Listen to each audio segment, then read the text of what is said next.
All right, everyone, hello. I am back. This is part 3 of me explaining and sharing my experience of how I was able to help my parents get their papers. My name is Paulina Rosie, for those of you guys that are new here. This is video part 3 of how I helped fix my parents' papers. If you have not seen part 1 and part 2, please head over to my main channel and see those videos. They are very detailed. And again, if you are here for a reason. So hopefully those videos will help you. But we are doing part 3 now. And one thing I have mentioned in my other videos is that the only reason why I split up these videos is because I'm being very detailed and very thorough with my experience, and that's something that I'm glad to do, but it is taking a while. So for you guys, it might be all in one shot, but I've been sitting here for maybe about 3 hours now, or this will probably be my next hour. I'm just so thankful for you guys to be here and to have supported me throughout me sharing this journey of mine. Obviously you're in part 3 of the video, but how this all came about was through a video that I shared on TikTok. If you don't follow me on TikTok, go ahead and follow me there. So with that being said, thank you so much, and please subscribe to my channel at Paulina Rosie, and let's get started with my final part of this video. In my last video, I went ahead and went over how our lawyer verified all of our information in our application, how our lawyer's assistant helped us once again, and she helped us by submitting our application. She told us how much money we needed to submit the application and verified again that everything was correct and true. And I also went over medical exams, okay? So now I'm going to go into my last appointment and what that entails, and also the last step of this process, which is the interview, okay? So let's go ahead and begin talking about the 5th appointment, or my 5th appointment in my experience. Okay, so my 5th appointment is called the prep appointment, okay? And in this prep appointment, ideally you would meet with your lawyer, and your lawyer is going to prep you for your interview day, okay? And so at this point, everything is said and done. You submitted your application, you have submitted all of the answers in your application to the questions that were asked, and all you have to do is practice those questions, because the questions that you submitted in your application are your interview questions, okay? So that is one important thing. That's something that many of you guys might not know, is that whatever you submit in your application, those are the exact questions that you will be asked in your interview, or very, very similar. So what my lawyer did for me in this prep appointment, we went ahead and got together through Zoom, because unfortunately at this time COVID hit. So we were not able to be with each other in person, normally how she would do it in a normal case. We went ahead and got together through Zoom, and I needed to be present. However, it is COVID, so I was in my household where I live and where I reside now, which is Riverside, and my parents were in LA, and I was working, and I just didn't have time to meet them up in person. And I thought, well, we're doing Zoom, so that's actually great. So I was still present, but not physically present with my parents. However, ideally, if you are doing this prep appointment non-COVID, then you should be present in this appointment with your parents or with your spouse or whoever you're petitioning for. So before I had this prep appointment, according to the lawyer's offices and the lawyer herself, you have to pay off the balance in full, her services or the lawyer's services in full. So my balance at this point was around 4,000 something. It was like 4,300, I believe. So they will not, so the lawyer or the lawyer's office will not continue with your prep, or will not give you that prep appointment unless you paid her off or you paid the lawyer off. In this case, my lawyer is a she, so I had to pay her off. She will not give me her services, so I needed to make sure that by my appointment date, I had everything paid off. I know I mentioned COVID, right? But I don't know if I mentioned it in my other videos, but technically I paid off my balance in full right before COVID hit, because my interview date was during the shutdown, the big shutdown of California which was in April. And so my prep appointment was the week before the interview. So I paid everything off back in March, April. So technically I had already paid all of that money off, but everything got postponed and pushed back because of COVID. And we just recently got our interview date, and so we had to get started and got our prep date. Regardless, I was going to get my prep appointment done because I had already paid her in full. But ideally, again, if this was a normal case, right before your interview, you must pay your lawyer off, okay? So make sure that you have all of that money up front and ready to go. In my case, just for a quick review, I paid $2,000 for a down payment in the beginning when hiring my lawyer. Then I went ahead and did a payment plan of $300 per month. And then when we received our interview date, I had to pay off the lawyer, which was $4,300. And then I also had to pay the medical exams at that time in April when we thought we were going to have our interview, and I paid $800. So a total of everything was around $15,000. I had to pay $4,500 for each person. For the lawyer services, I had to pay $400 per person for the medical exams, which equaled to $800, and I had to pay the applications packets for both of my parents. For each person is $2,500 plus, and total, which equaled to $5,000. So $5,000 plus another $7,000 plus $800, that equals to an estimate of $15,000. Okay, so by your prep appointment, you pretty much have already paid that much in a span of a year or 6 months, depending on how fast your process is.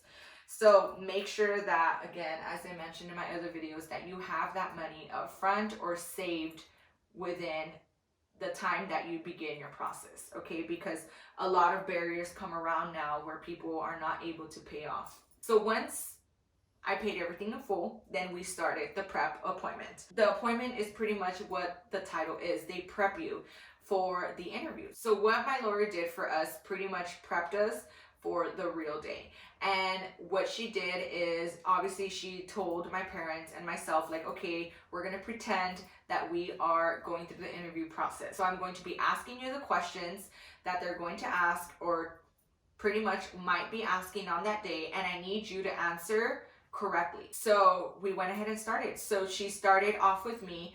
The officer will start with the petitioner. So she went ahead and started asking me questions. I had to know the responses that I am giving, and those responses have to match the application that you submitted. Next thing was my dad. So then she started the interview process with my dad and started asking him all of those questions. Again, she was making sure that whatever my dad responded was what was put on the application, okay? So she was going, and these questions were no hesitation. She didn't stop and like talk about it. No, she just, again, acted like an officer, acted like it was the real day. Once my dad finished, then she debriefed with my dad. So she went ahead and told my dad how he could respond better, what responses he messed up in. There are some responses that he couldn't remember, and these were about basic information. So like, what was his dad's, which is my grandpa, so what was his dad's like birthday, what was my mom's birthday, like he had forgot my mom's birthday. She recommended the questions that he needed to study, because my dad forgot the day that my mom and him got married, which ended up being a joke. It was so funny. But yeah, so the lawyer will give you advice on what questions to practice.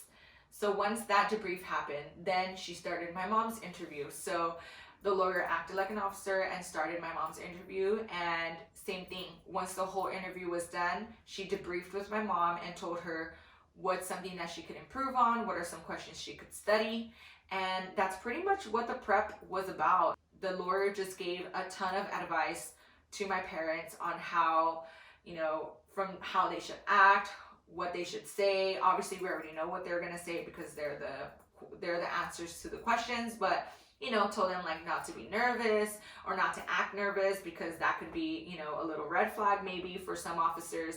So she just gave them advice, and she told us what to bring for the interview date, because after that appointment, that's it. You're not seeing your lawyer again until the interview date, okay? So she went ahead and told us like what is needed for the interview and how the interview was going to work, and she went ahead and walked us through literally from entering the building to what we shouldn't take, what we should take, to what papers we were going to give and what was going to happen on that day.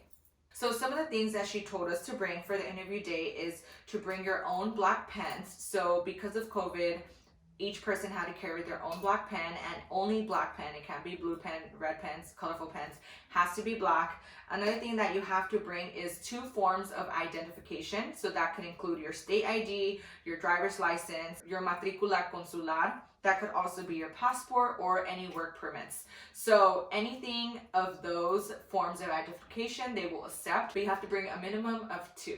The next thing that she told us to bring are all of the original documents that were attached to your application. So at the time when you submitted your application, all of the original documents that were copied needs to be presented on the interview date in the original form. And she told us things like to make sure that our cell phones are turned off. She went ahead and told us how to get dressed, make sure that we look presentable, make sure that we were business casual, as well as giving us advice to practice the questions before. And so there she just made us feel comfortable. She made us feel, good to go and pumped for the interview day. Another thing that you have to show up with is your invitation to the interview. So in the mail, you will be receiving all of the updates from your process. And one of the main ones is the invitation to your interview. In order for you to enter your federal government building and for you to do your actual interview on that day, you have to bring in the form or the invitation that has invited you to the interview. Okay, so make sure that you do take that. And for that being said, mind you, we have not seen our lawyer for the past 6 months, okay? Because, back in March, back in April, even February, January, we were in the zone. We were pumped. We were ready to go. We were excited, for the process. And we have been meeting with the lawyer, so we felt prepped enough already. But, all of a sudden, 6 months passed and, they called us and they said, oh my gosh, you got an interview date. They're opening everything back up. Let's do this. Let's do the prep appointment. All of that happened within a week. Again, this was pretty recent. We just did our interview October 30th, and we received that notice a week in advance. So our prep appointment with our lawyer was about 5 days before our interview date. We had the rest of the week for us to study our questions and for us to get ready and to get in the zone, to get pumped for our interview date. And so I made sure that I took the days off. My dad took the day off as well. My mom made sure that she was available. During this time, during the week, I was very busy. I was anxious. I was stressed. I was emotional. I was happy. I was scared, right? So many emotions went through all of us, myself and my parents, that week. And we were just so excited because the day was finally here, the day of our interview, which is everything that we've been waiting for. So I actually have a little bit of footage of how I felt on the day that I was packing to leave for LA for the interview. And I'll go ahead and insert that right now. Okay guys, so today is the day that I am packing to leave to go back to LA to meet my parents so that we can do this final step, the interview. Okay, it is the important step, the everything that everyone preps for. If you ever go through this process, the interview is pretty much what grants you everything.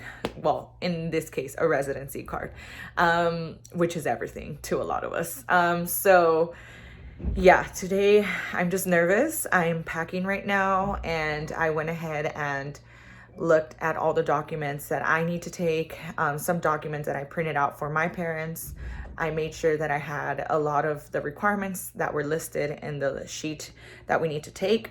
Everything else my lawyer has, and aside from that, we also have a lot of the originals from everything that we put forth. So I think we're ready. I'm going home one day early before the interview, actually, because our interview is this Friday, at 6 in the morning, 8 in the morning.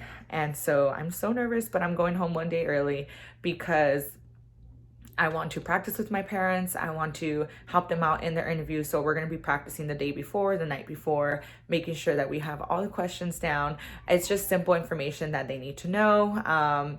that, you know, obviously they need to know and they're so nervous. So I want them to be prepared and to be confident and to be ready.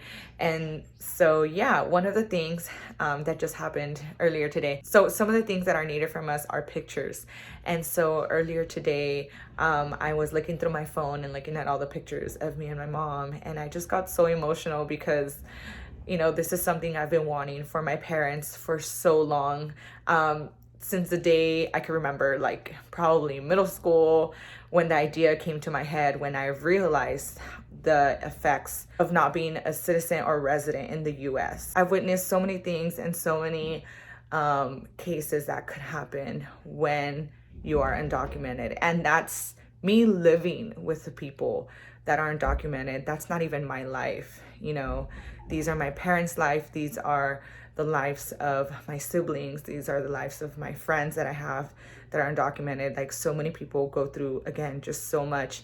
And for me to feel for them, again, yes, I can feel for them. Yes, they're my parents. I lived through all of that trauma secondhand, but they're living it, you know, and it's just so much. And so, again, going back, I needed to have pictures of me and my mom because I am their petitioner. So, or me and my mom and my parents.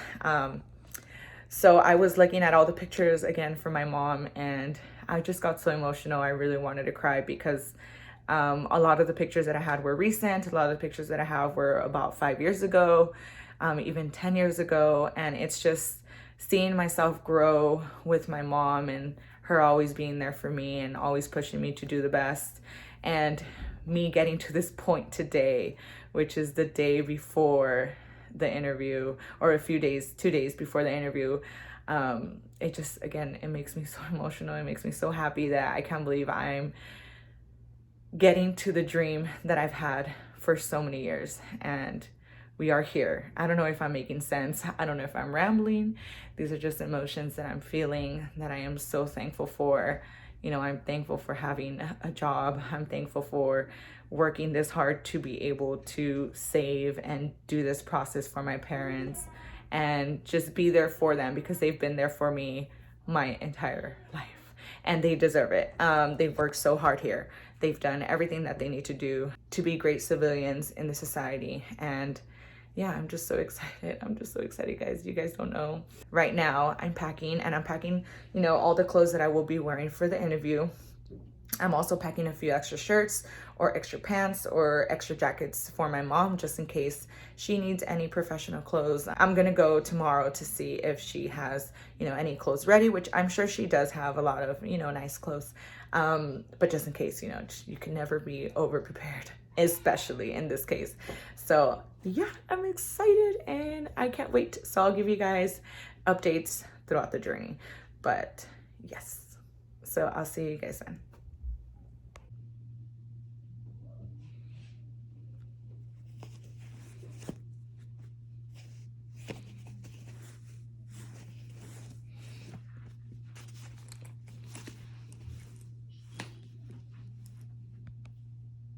So as you can see, I was just so nervous. I was so excited and just overwhelmed with emotion, happiness. And once I arrived to LA, I went ahead and took my mom to get her nails done because she wanted to get her nails done. And I was like, oh my gosh, yeah, like let's go. You know, something very, very simple. It was just, you know, a gel manicure, clear, you know, making sure that her nails look nice. And so I'll go ahead and insert a clip of that as well.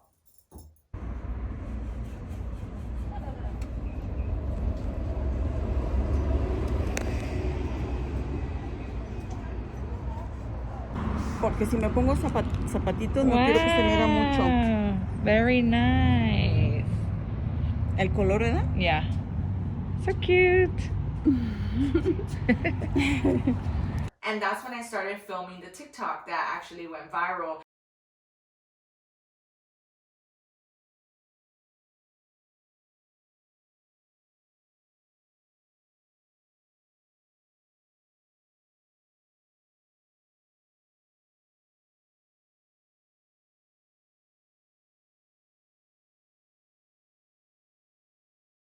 I was just so excited if you see from that TikTok video, you know, less than 24 hours before petitioning for my parents. I was, you know, at that time, I was just excited. I was like, oh my God, here we are. We're in LA already. Like, this is it. You know, the next time you saw me, less than 11 hours before petitioning for my parents' papers, that moment I was at my parents' house. I was in my childhood room, and I was just nervous, waiting for my dad to come home from work, because my dad works 12 hours a day every day. And so I was just waiting for him to get home, but it was so late already. I was so nervous. It was like 11 o'clock when he came home. And when he did, you know, I was just like, everybody go to the living room. And so my nephew and nieces that live in my parents' house, I told them, like, you guys better be quiet because we're going to study. And it was just so funny. But we were like sitting on the carpet floor, just overwhelmed with emotion. We were scared. We had all of our original documents on the floor, making sure that we had every single one of them. And again, we were just practicing. My dad was dead tired, but he was still excited. And that night we didn't go to sleep until like 1 a.m. and we had to get up at 4 a.m. to get ready, because our interview date was actually at 6:45 in the morning. So we were out and about by, let's say, like 5:30 a.m. 5:15. And another thing that I didn't mention is that for your interview, you need a translator if your parents don't speak the English language. So in my case, my parents speak English, but not as well. And so I needed to have a translator. And the translator that I chose to go with us was my brother, or my older brother. And this happens to anyone. So your translator can be a sibling, it could be a family member, it could be a friend, it could be someone that you hire, but it cannot be the petitioner, the lawyer, or the people who are getting interviewed.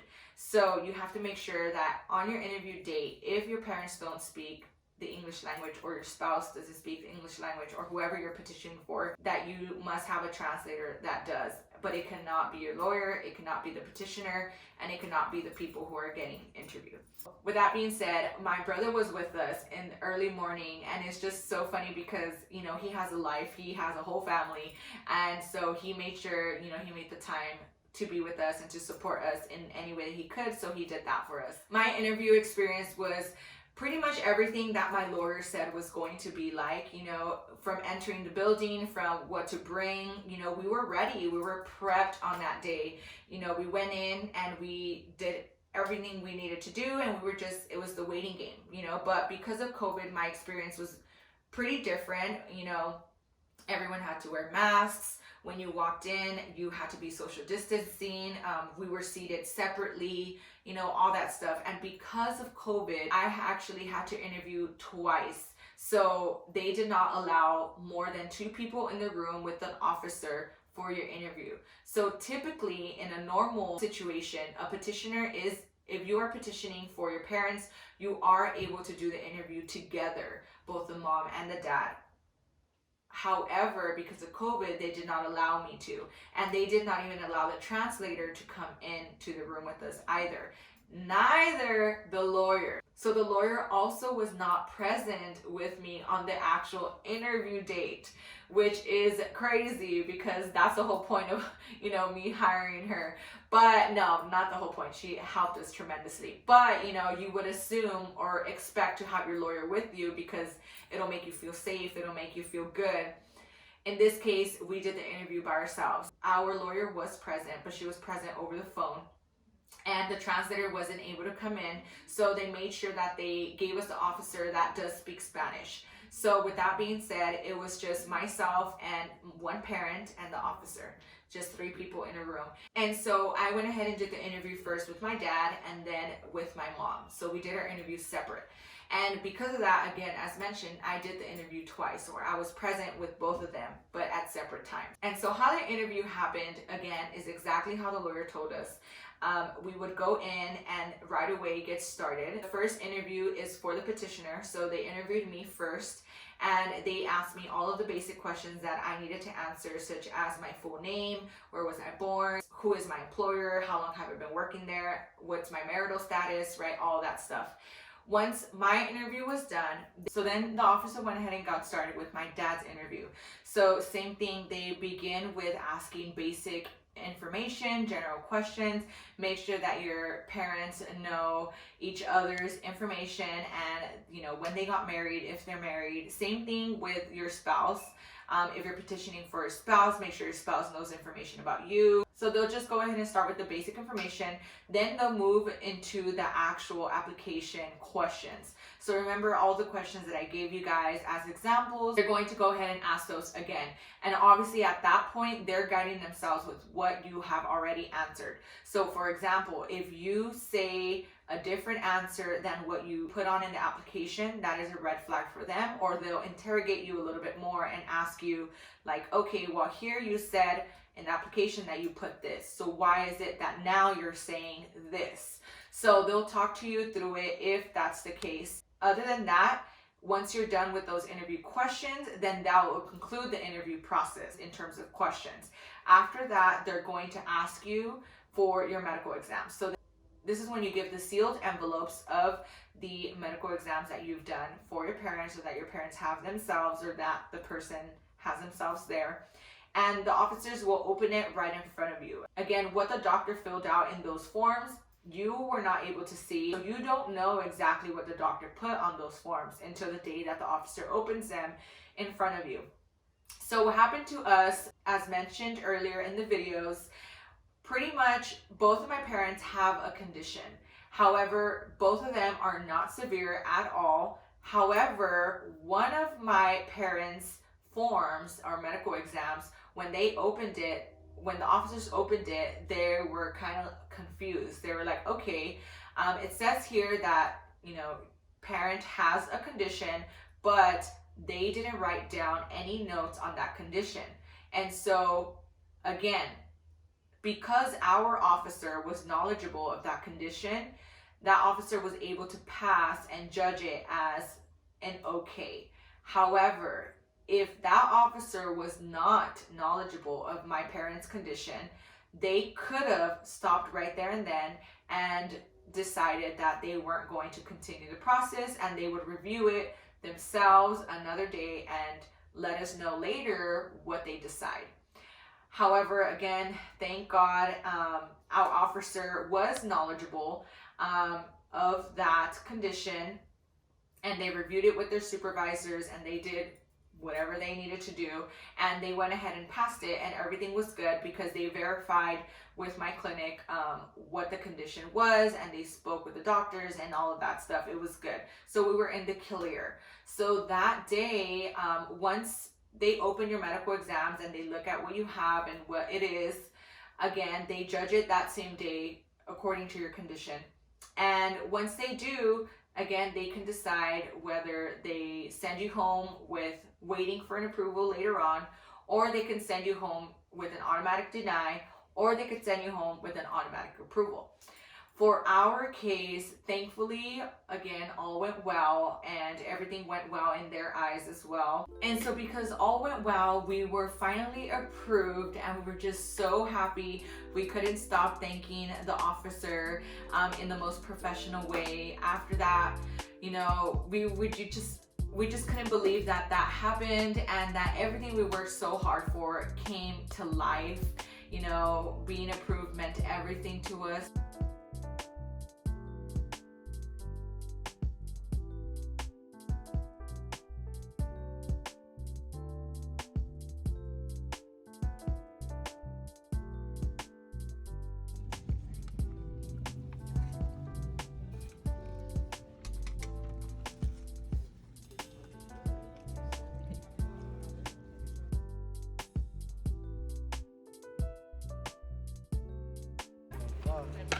Guess what?